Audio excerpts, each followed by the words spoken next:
Добро вечер. Во следните 50 на минути следува информативно-аналитичкиот магазин 360 степени. Еве ги темите. Треба ли македонските граѓани да се надеваат дека веќе годинава ќе користат мобилен во ЕУ по цени како дома? Што велат од Брисел? Во оваа фаза нема утврден рок за завршување на процесот. Во Македонија има 98 мали хидроцентрали, 30 во изградба и уште најмалку 50 планирани. Како резултат на тоа имаме драстично опаѓање или исчезнување на популациите на риби и другите акватични видови. Нов план и ново ветување за решавање на сообраќајниот хаос во клиничкиот центар во Скопје. Знам дека и кај дел од граѓаните има и оправдано одредена доза на недоверба, но ги уверувам нашите сограѓани дека јас ќе бидам градоначалникот кој што ќе го реши хаосот на клинички центар. Иако температурите се ниски, социјалниот термометар врие. Работниците не можеа да ја чекаат пролета, бидејќи за инфлацијата и сиромаштијата зимски сон нема. Кога властите ќе си ги завршат обврските и ќе усогласат регулативата, ќе добиете роаминг како дома.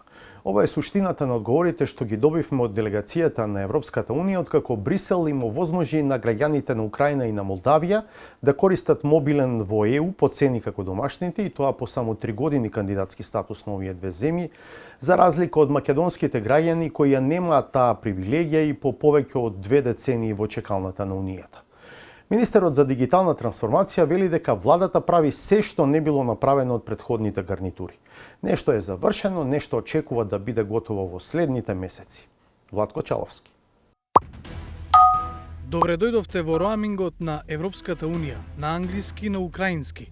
Беше дел од Твитер пораката на Европската комисија, кога Брисел најави укинување на трошокот за граѓаните на една од најновите земји кандидати за Европската Унија.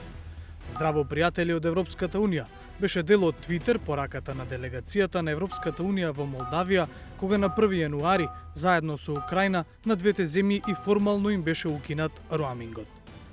Украина и Молдавија стигнаа до оваа значајна поволност за граѓаните, откако станаа кандидати за членство во Европската Унија во 2022 година. А Македонија? Македонија е земја кандидат од 2005 година и се уште не е дел од системот на Европската Унија, наречен роаминг како дома. И не само земјава, ниту една друга држава кандидат од Западен Балкан нема бесплатен роаминг со Европската Унија.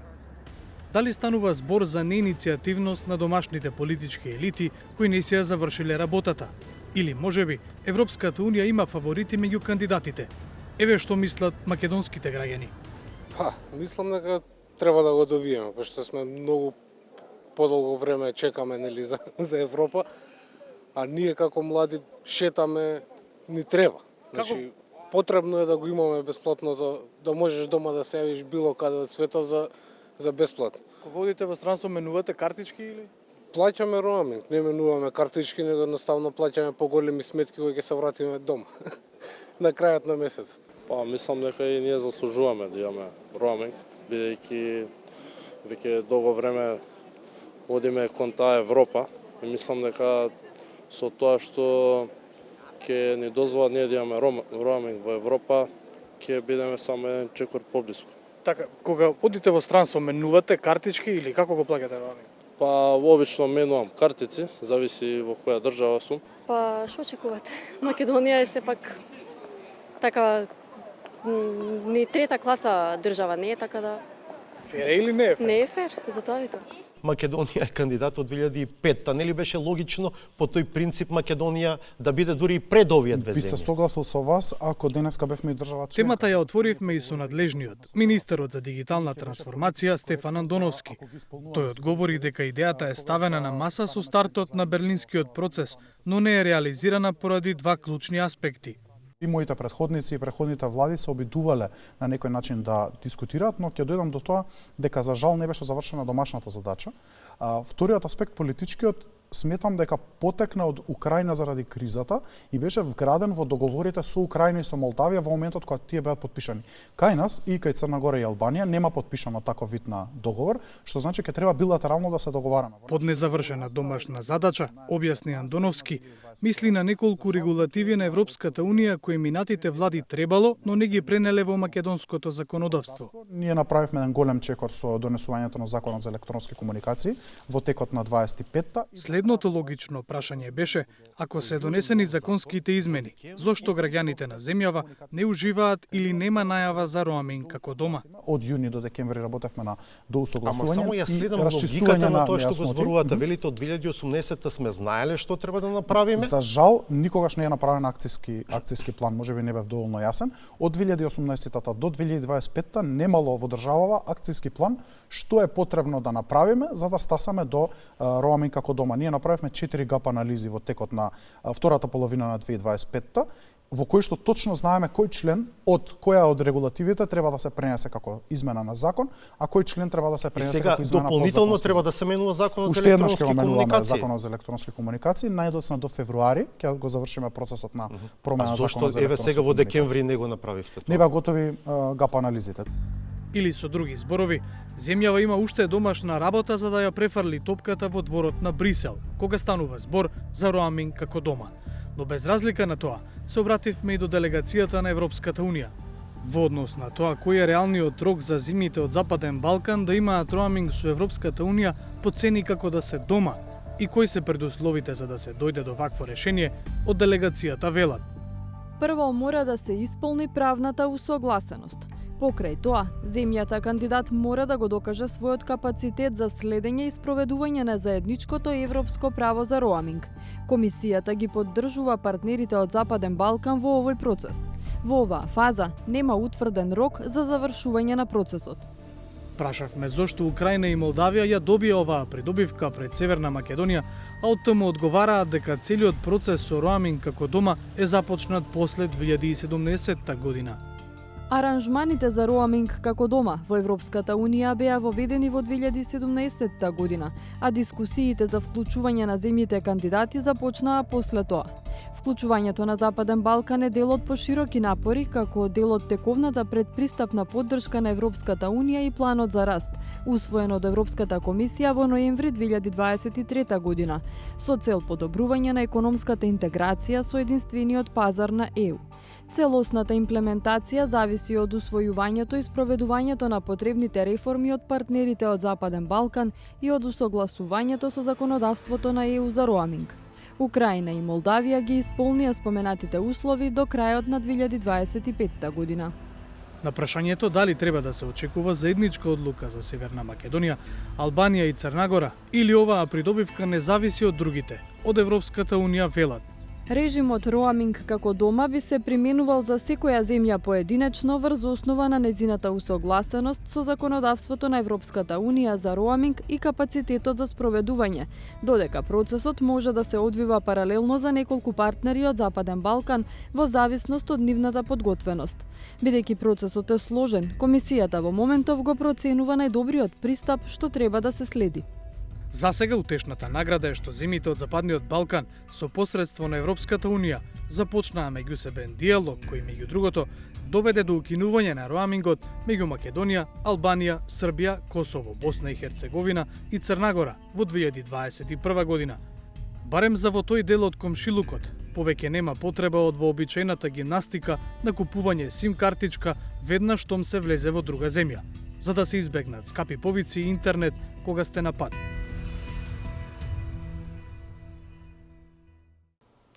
Балканот изгубил 2450 километри недопрени реки во последните 12 години. Ова е заклучокот од едно неодамнешно регионално истражување кое не поттикна да загребеме барем малку под површината на оваа тема и кај нас дома. Среќа во несреќа е што економскиот развој на земјава, за разлика од Западна Европа, е на такво ниво што речиси половина од реките и натаму се водат како речиси недопрени. Но тоа не значи дека многу водотоци не се под притисок да го изгубат тој статус. Малите хидроцентрали, ископот на песок и така нареченото уредување речни корита, па и нерегулираните градби и насипи се главните причини поради кои некои водотеци во меѓувреме добиле поинаков статус. Следува историјата на Зоран Јовановски во која ни носи примери од реки кои повторно се ослободуваат. Минатово лето речиси 2 месеца граѓани го креваа гласот против изградба на 2 мали хидроцентрали на реката Дошница на планината Кожув. Се соочуваме со некои лични интереси на луѓе, на поединци, кои што сакаат да ни ја стават во цевка една од најчистите реки во Македонија. На македонското оро се фати дури и светски познатата екоактивистка од Шведска, Грета Тунберг. All these struggles are connected. That's why it's self-evident for me to come and support every single local fight, whether it is for this river or for a river in Sweden. Но не само поради малите хидроцентрали. Реките во Македонија се во опасност и од нелегалниот ископ на песок и чакал, зашто во повеќе наврати известуваше 360 степени. Сите се против песоко, што се краде, значи не се уредува речното корито. Сега има некаде однесено околу 300 камиони. Неретко природниот тек на реките е попречен и од објекти од непознато потекло и употреба.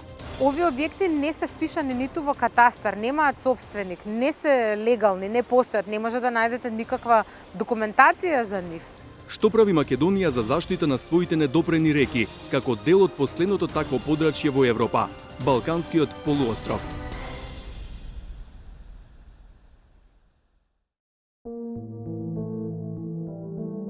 Маркова река тече по падините на Мокра планина и поминува покрај познатиот Марков манастир во општина Студеничани.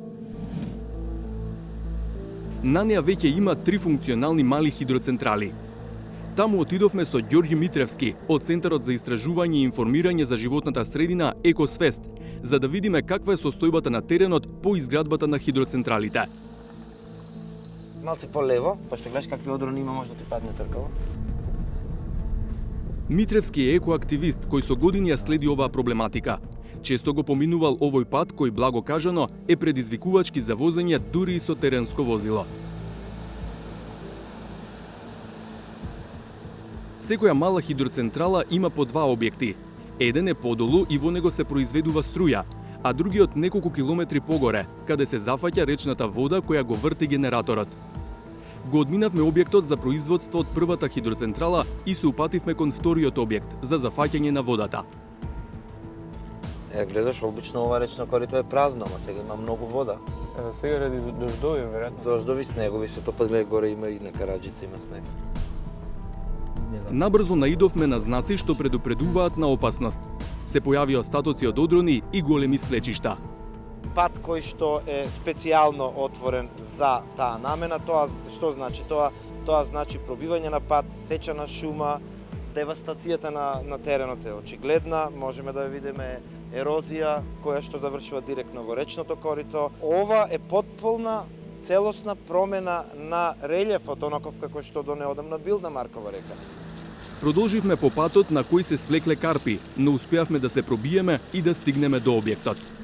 Во моментов во Македонија има 98 оперативни мали хидроцентрали, 30 се во изградба или со дозволи за изградба и уште најмалку 50 планирани. Тоа значи девастација на природното богатство, тоа значи повеќе од 80 уништени реки, значи изградба на пристапни патишта, значи ерозија во речното корито, отворање на патишта за дивата сеча на дрва и нормално комплетно нарушување на геоморфологијата на пределот. Митревски вели дека малите хидроцентрали имаат особено негативно влијание врз рибите и останатиот жив свет поврзан со реките.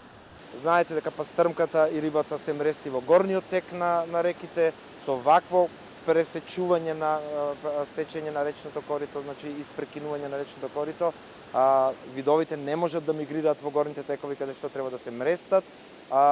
Како резултат на тоа имаме драстично опаѓање или исчезнување на популациите на риби и другите акватични видови и нормално и на видовите кои што се зависни од нив, како видрата, например, и така натаму. Според него, ваква пракса на изградба на неколку хидроцентрали по течението на иста река има на повеќе места низ Македонија. Малите хидроцентрали државата ги поддржува со она што се нарекува feed-in или фиксни тарифи. Тоа значи дека инвеститорот на инвеститорот му се гарантира откуп на електричната енергија по загарантирана цена без да биде изложен на пазарните услови.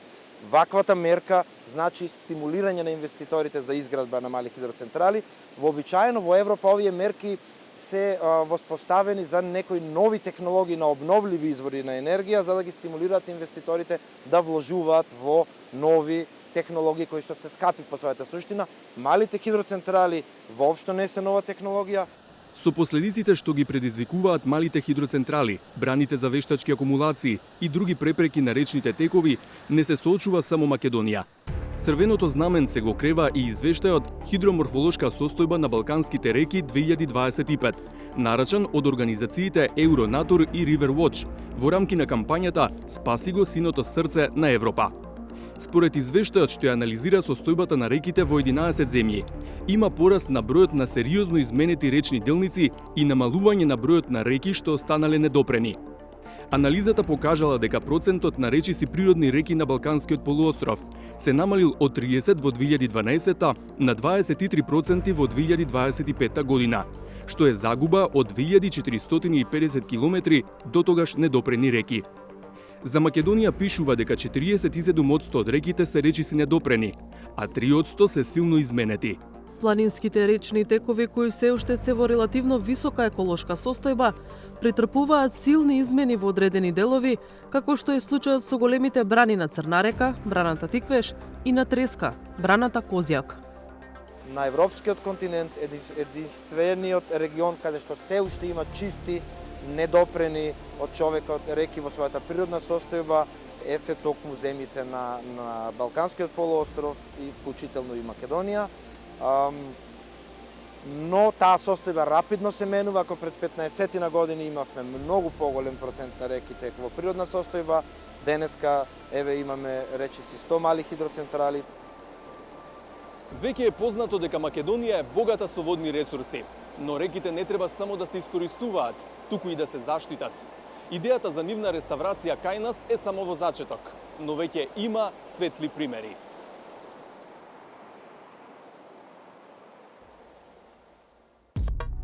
На десетина километри од Куманово е селото Шупли Камен.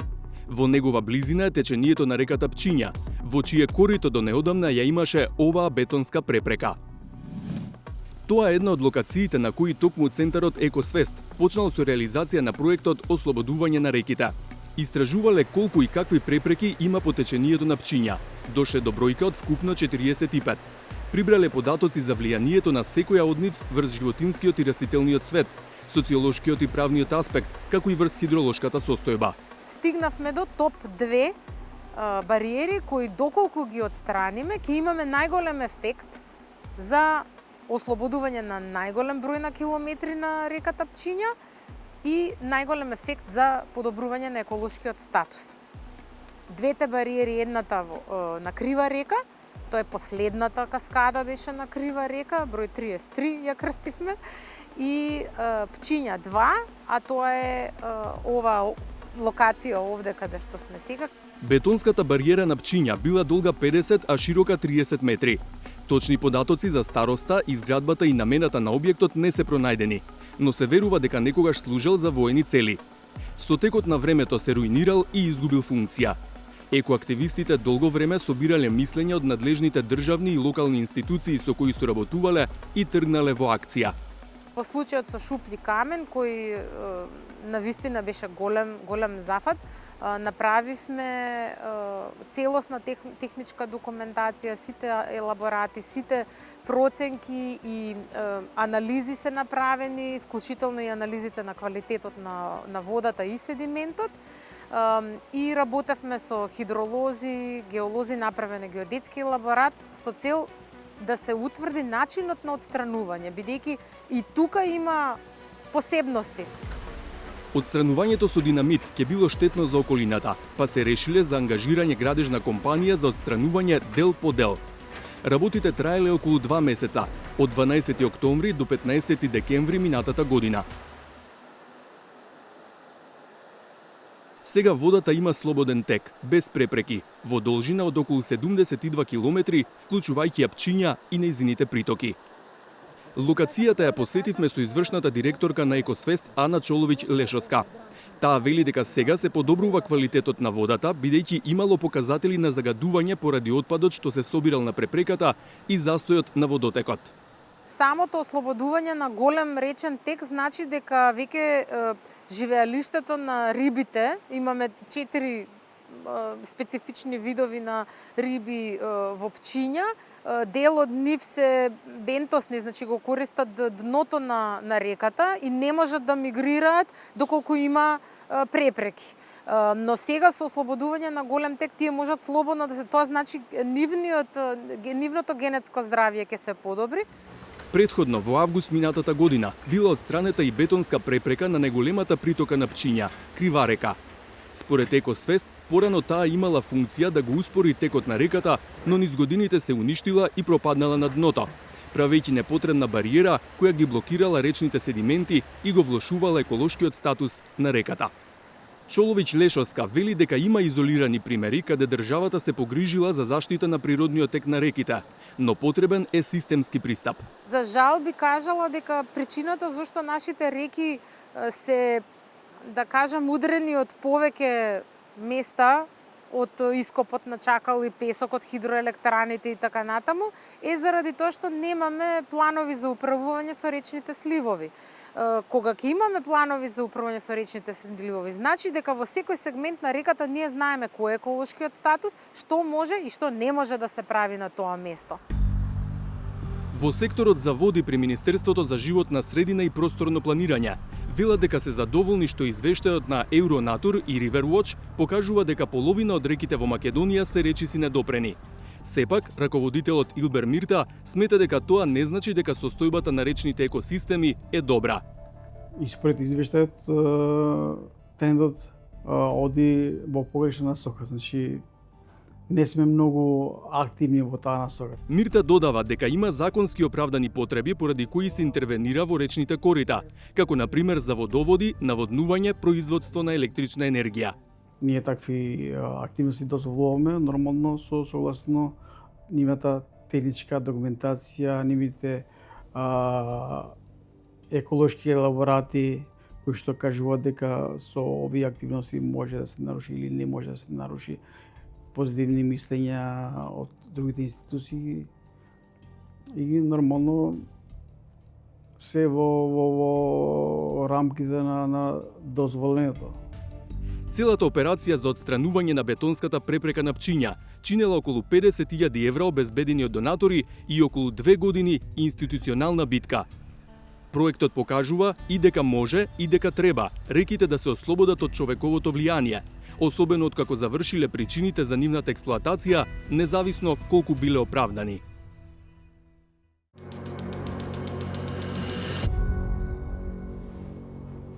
Следна тема.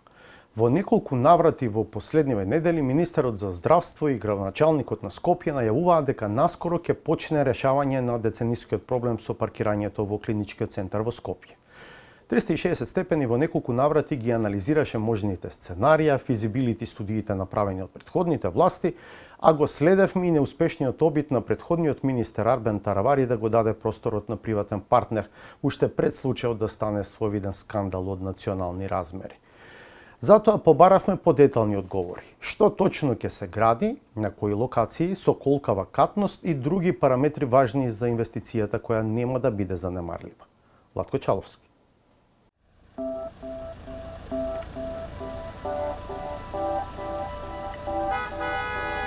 Одењето на доктор најчесто е стресно, но кога е во прашање клиничкиот центар во Скопје, други околности се чинат уште постресни.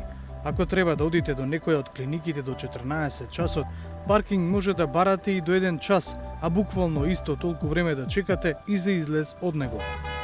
Слободно паркинг место секако нема. Се бара сантиметар повеќе во жардиниерите, на тротоарите или пак на лентите за лицата со попреченост. Понекогаш се случува да заглави амбулантно возило. А заглавивме и ние, половина час во место. Нам ни беше полесно бидејќи бевме дојдени да го тестираме паркирањето во клиничкиот центар Мајка Тереза. За некои од другите посетители, ситуацијата е од животно значење, особено за пациенти што доаѓаат од цела Македонија на лекување во главниот град. Господине, колку време барате паркинг? Па 2 сати и нешто. 2 сати се вртите тука? Да. Не нервира ова? А што ќе правиме? Пола час чекам да влезам. Да, и уште пола ќе чекате да паркирате. Дали ќе најдам, пошто неколку пати можеме да излезам. И тоа ми се случувало. А болница нели сте брзаме. Нервира како не нервира. Еден саат стоам горе, но. Еден саат. Чекате да паркирате. Од улица однам од булеварот. Толку е. Треба поише влезови да се пуштат тука, на паркинг. Повеќе паркинг места. Поише паркинг места на гаража тука да стават таман ќе биде. Кој не го нервира тоа? Ма што ги бреш? Тоа сме научени да чекаме полека и... Ми се чини може да имаме и во Битола или прилеп негде на ваква болница да се направи за тој дел таму. Со децении, различни министри за здравство од различни политички гарнитури зборуваа за катни гаражи. Никој не ги изгради. Низ годините се изработи и физибилити студија која анализираше дали има бизнес логика катните гаражи да ги изгради приватен инвеститор, кој потоа и ќе управува со паркингот. Во дослуг со владата, оваа варијанта се обиде на дело да ја спроведе Арбен Таравари од позиција на министер за здравство. Да имавме буџет, ја се согласувам дека најдобро би било сами да изградиме. Меѓутоа, често не се случува да земаме кредити за изградба на болници, за изградба на здравствени објекти, училишта, патишта, за жал. Најдобро би било за ништо да не земаме кредити, се да изградиме сами. 360 степени објави детали од физибилити студијата, која јасно укажува дека станува збор за вносен бизнис уште пред да се избере концесионер. А откако се избра компанијата Џока Construction од Албанија и условите станаа официјални, јавниот притисок придонесе да се поништи целата постапка. Во последните денови од минатата година пак, решение најави актуелниот министер за здравство Азир Алиу. Рече дека паркингот конечно ќе се впише на име на Република Северна Македонија, со што ќе се отстрани пречката за потпишување на договор со јавното претпријатие Градски паркинг Скопје.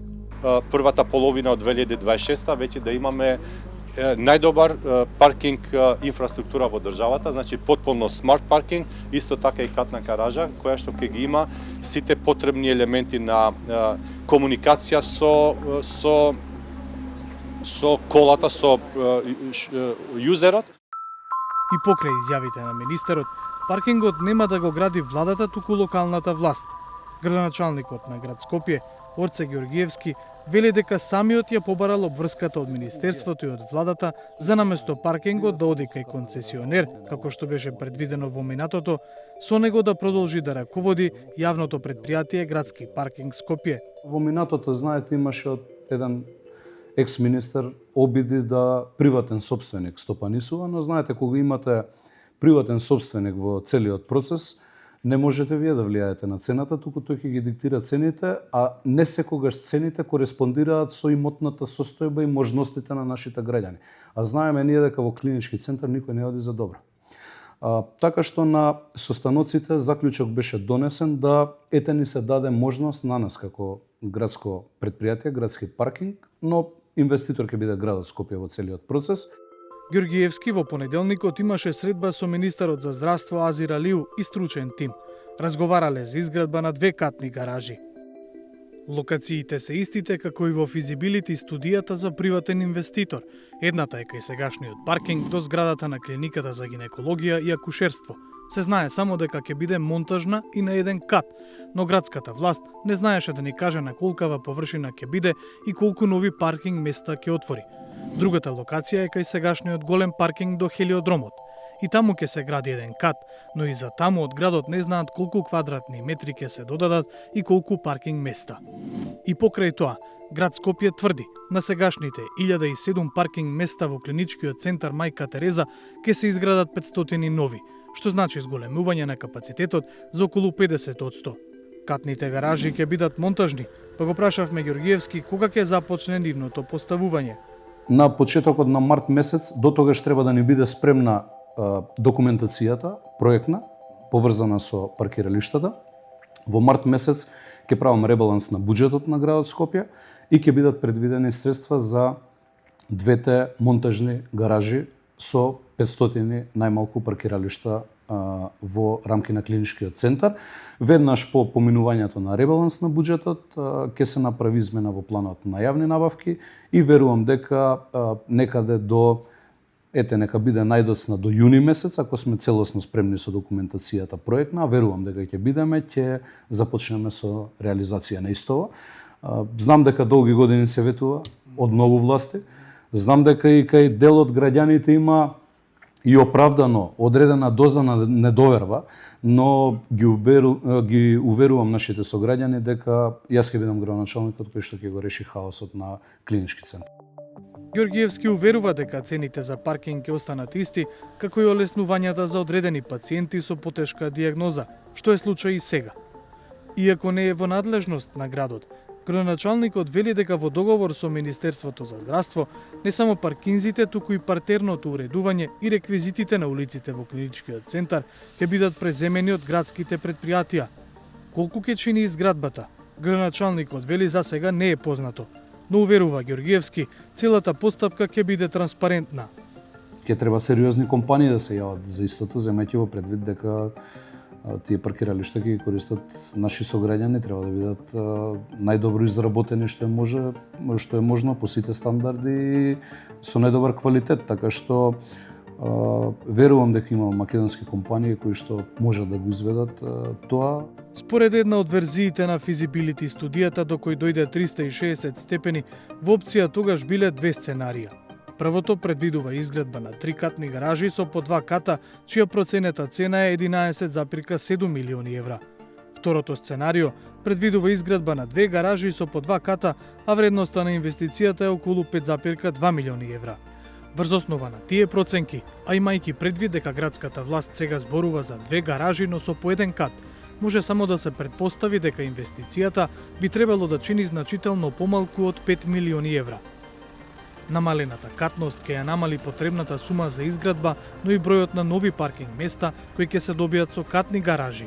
Надлежните уверуваат, ќе бидат доволно за да се реши хаосот на клинички, барем во делот на паркирањето.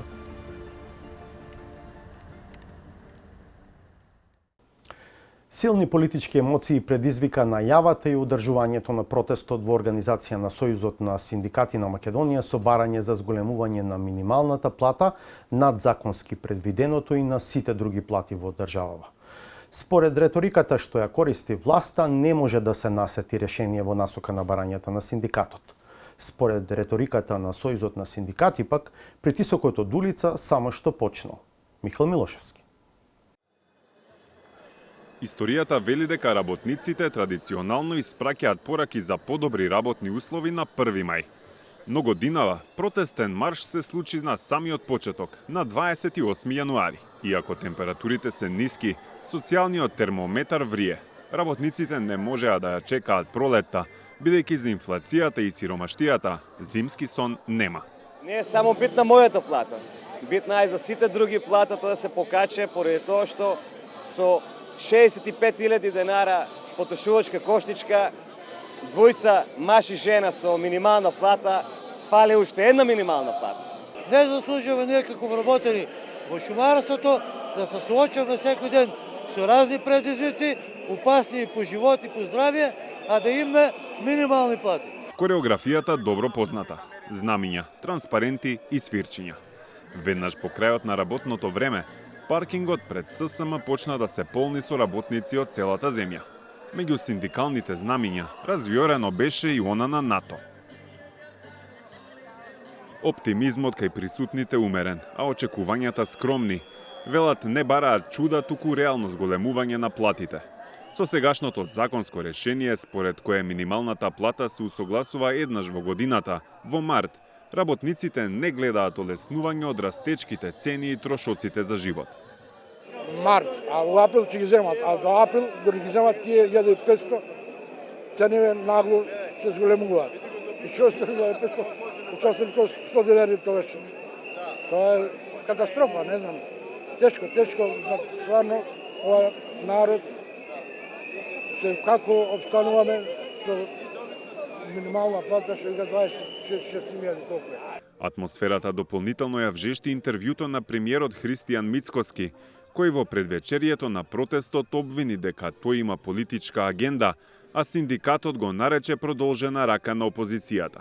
Да кажете вие дека еве ги оставаме работниците, работодавачите се договорат за износот на минимална плата, при тоа да не помагате, туку да одмагате, мислам дека пораката е многу јасна.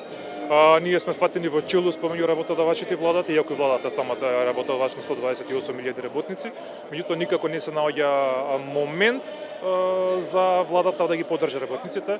По тоа што го гледаме и на Економско социјален совет и пораките што излегуваат во јавност, се поддржуваат само работодавачите со цел да не се дозволи македонскиот работник да живее достоинствен живот и да го задржиме во државата, да не иде да печели пари во странство. На прашањето дали останатите синдикати го поддржуваат протестот, Дејановски вели: Ниту сме барале поддршка, ниту сме пратиле покана за некој да дојде од другите синдикати или политички партии, бидејќи гледаме тие се врзаа на нашиот протест. Ние пративме покана и повик до работниците. Време е работникот да биде свесен дека само со единство, солидарност и бројност може да се обезбеди повисока плата и пристојна живеачка. Денеска ќе биде голема порака и до нас, и до владата, и до работодавачите, се во зависност колку работници се свесни дека треба да излезат на протест. Ако бројката е голема, ќе добиеме. Ако бројката е мала, нема да добиеме ништо. Отсуството на вториот по големина синдикат, Конфедерацијата на слободни синдикати, беше евидентно. Ден пред протестот разговаравме со председателот Благоја Ралповски. Во телефонски разговор ни кажа оти и тие се залагаат за зголемување на платите, а конкретно на прашањето дали ќе дадат поддршка на протестот, одговори дека ќе дадат онолку колку што добиле од ССМ во минатото. Иако договоривме изјава, Ралповски дента кога требаше да разговараме, не одговори ниту на телефонските повици, ниту на пораките што му ги испративме. Одговор немаше ниту од Маријан Ристевски од КСОМ. Кога стигна и часот за старт на протестот, пред зградата на ССМ се обрати првиот човек на организацијата. Ве повикувам да тргнеме кон собранието, Стопанската комора и владата. Првата станица беше веднаш за Даголот. Пораките очекувани, барања за плати од кои ќе се живее, а не преживува.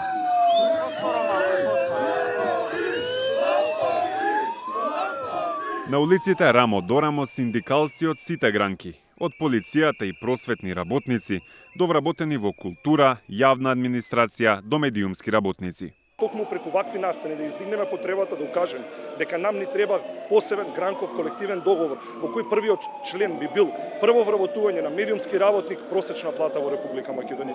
Така што ние имаме уште по надградено и по темелно барање од она што е во рамки на денешниот протест на работниците. Реката од неколку илјади граѓани покажа оти тесното грло кај рекорд е премало за насобраното незадоволство. И додека колоната се движеше, се слушаа работнички песни.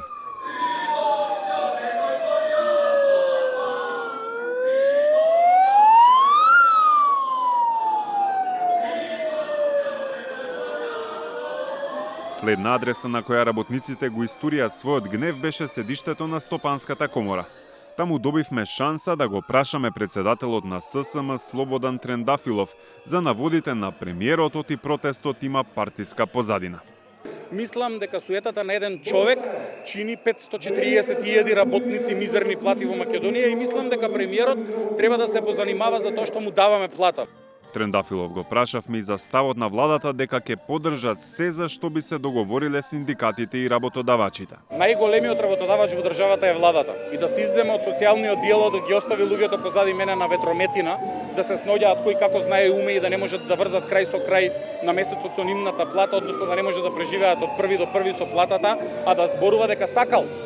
Имавме еден премиер кој велеше ке, имаме премиер кој кажува дека сака. Меѓутоа, на реализација на терен нема апсолутно никаква, никој ништо не го спречувал да ги зголеми работничките плати не за 40 и за 140% или најмалку за 78%. Меѓутоа, маршот продолжи кон финалната дестинација, зградата на владата. Во реката луѓе препознатливи ликови кои со години се борат за работничките права. Безобразно е усогласувањето на платата која што ќе биде сега во март, значи за работникот се покачува 1800 денара, а за функционерите од 200 евра. Така да мислам дека е безобразно, пак ќе речам, функционер со 2000 евра плата да му кажува на работник кој што работи од понеделник до сабота 8 часа неделно, дека му се достати 400 евра. Повеќе од безобразие. Неколку часа пред протестот, Ампева експлицитно побара од политичките партии да се воздржат од политизирање на граѓанскиот протест. Не можев да се воздржам, бидејќи во секој протест, за секој марш, дали било за 8 март, дали било шарена револуција, што и да е, кога тие ќе се приклучат или кога тие ќе дадат поддршка на некој протест, го делегитимираат на некој начин протестот. Така да фала им до сега за се што направија за работниците, меѓутоа време е да се тргнат настрана, да ги остават работниците конечно да ги бараат своите права. Толку е. На финалниот пункт атмосферата кулминираше, но не со славје, туку со ултиматум. Можете да правите колку сакате притисок. Да блокираме нешто ни се потребни 21 човек на улица. На 2 локации по 21 човек 42. Тука има многу повеќе од 21 човек. Ке ве блокираме како што не блокирате вие. Сојузот на синдикати на Македонија предупреди оти ова е последниот мирен марш. Доколку нема слух за зголемување на минималната плата на 600 евра, следуваат блокади на витални институции, генерален штрајк и собирање 10.000 потписи за предлагање закони за намалување на функционерските и зголемување на работничките плати. Во продолжение на 360 степени ја најавувам редовната саботажа. Да ја видиме.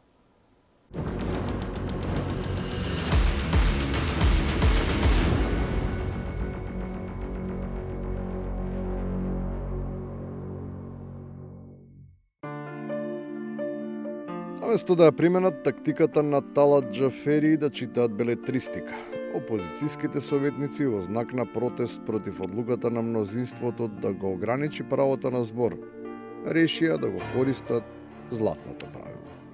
Но во Куманово е забрането дури и да се молчи.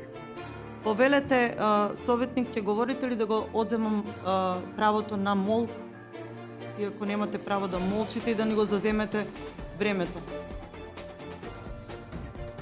Имате 10 минути да зборувате, не да молчите и да не...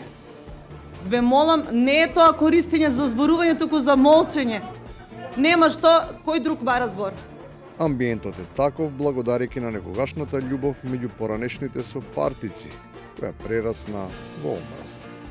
Изгледа е сосема нормално, едни со други, постојано да се спуштаат. Ве молам, задржете се на материјалната расправа. Да не биде дека председателка ве учи. Почитувана председателка, ако се доведам ја во ситуација вие да ме учите, идам ќе рипнам од искрен мост. Тие што скокнуваат сепак треба да имаат предвид дека не е доволно да го знаат бројот на Стојанче, туку да се надеваат на тој што чкртнува, иако по некое ново и слободно толкување. Тој дава сугестија како најлесно да се спаси животот. Сите се надеваме на Господ, ќе помине, ама не е така. Он рекол ако ќе болно оди на лекар. Редовно треба да се оди на проверка, оти во политиката, например, мора да се има здрав стомак за да се свари се што во неја е сготвено. Но најважно е да се знае да се гризе, а затоа, се разбира, треба да се има добра вилица. За без коски тие тебе поарно место да јадиш со коски ќе ги кршиш завите. За добра манџа неопходно е да се има и квалитетен зарзават. За тие што имале некаква дилема, важно е да се обелодени вистинското значење и етимологијата на најважната состојка на секоја запршка. Додуша, со мощне прецизно објаснување. Не знам дали сте слушнале дека ова е селски кромит. Значи има млад кромит, има кромит, меѓутоа има и селски кромит. По стара навика ние селски кромит, бидејќи се сади у селата, не може у градот. И на крајот, кромит, месо со коска или без неа. Најбитно е да си има апетит. Јас сега да сум у Скопје, градоначалник, заедно со советниците, би направил не еденчек, двајчек гори напред и проект мегаломански огромен за цело Скопје да се поврзе со метро. Колку кошта? 500 милиони евра, 500, зимај ги. Иако контекстот е евидентен, останува нејасно дали Јанчев би дошол во Скопје. Оти првиот пат. Бргу се врати, ама тогаш амбициите беа поголеми од сега.